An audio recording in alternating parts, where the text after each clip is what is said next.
Concept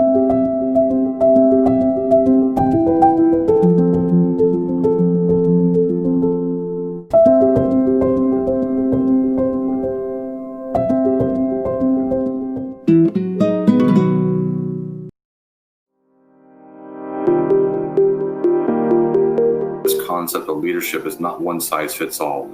It has top down, middle, even bottom up, and trying to engage and empower individuals to be part of the solution, and knowing that we don't know everything and recognizing that it's going to be part of the lives from a physical, from a mental, from a financial perspective in the eyes of our employees is really very important. What I've seen over the last 6 months is a move towards a two-tier type approach to workforce management, embracing the core employees, but also trying to introduce more flexibility or cost minimization with non-core employees.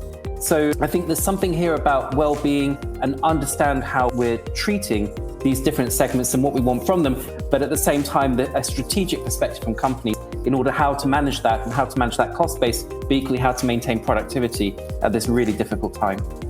It's important to understand to address that holistic person, whether it's leadership walking the walk, but also the manager, the supervisor that I work with today. Real important role. That's the person I interact with on a daily basis to help people make it through their situation as it exists, and it twists and turns.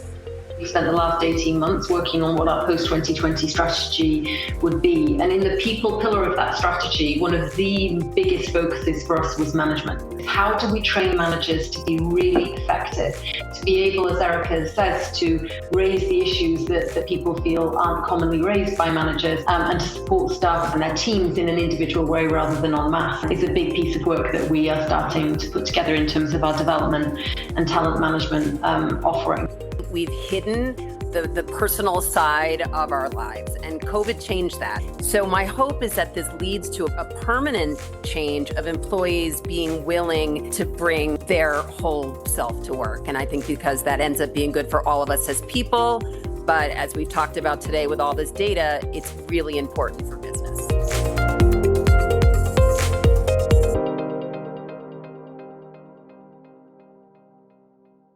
Hi. I'm Jason Sadler, President of Cigna International. The COVID-19 pandemic has changed everyone's lives this year.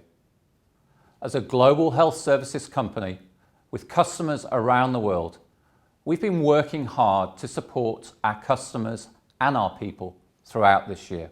This has included enhancement to our health policies, our global stress care platform, and our ongoing COVID-19 impact study. Building upon these efforts, we're honoured to work with The Economist for these important webinars.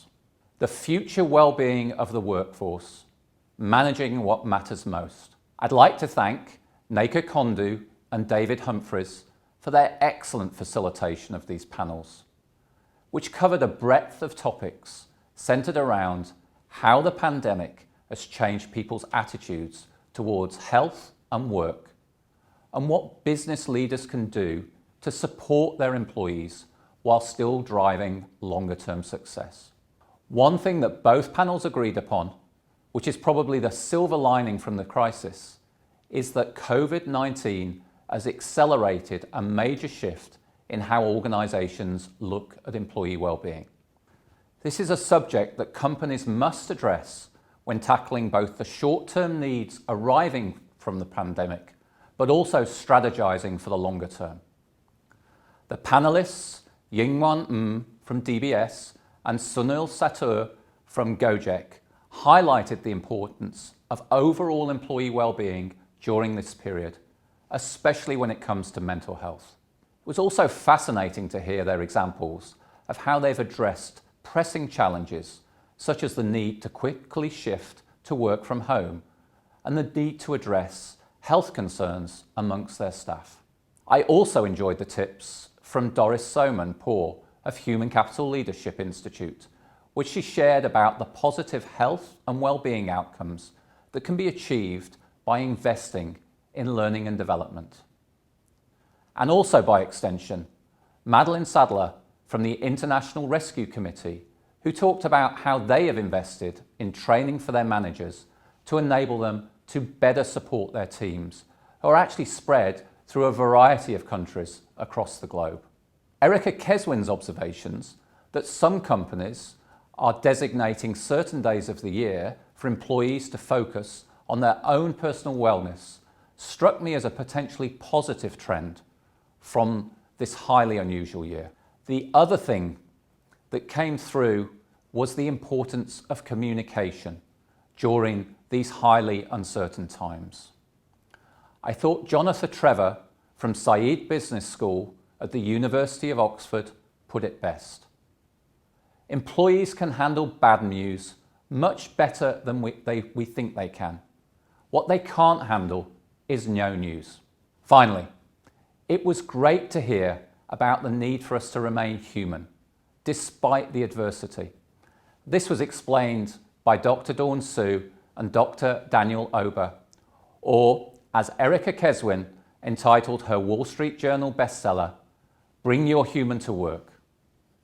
So please, enjoy this summary video and also take the time to read our latest COVID-19 impact study, which will show you how human behaviour has changed throughout the course of this highly unusual year.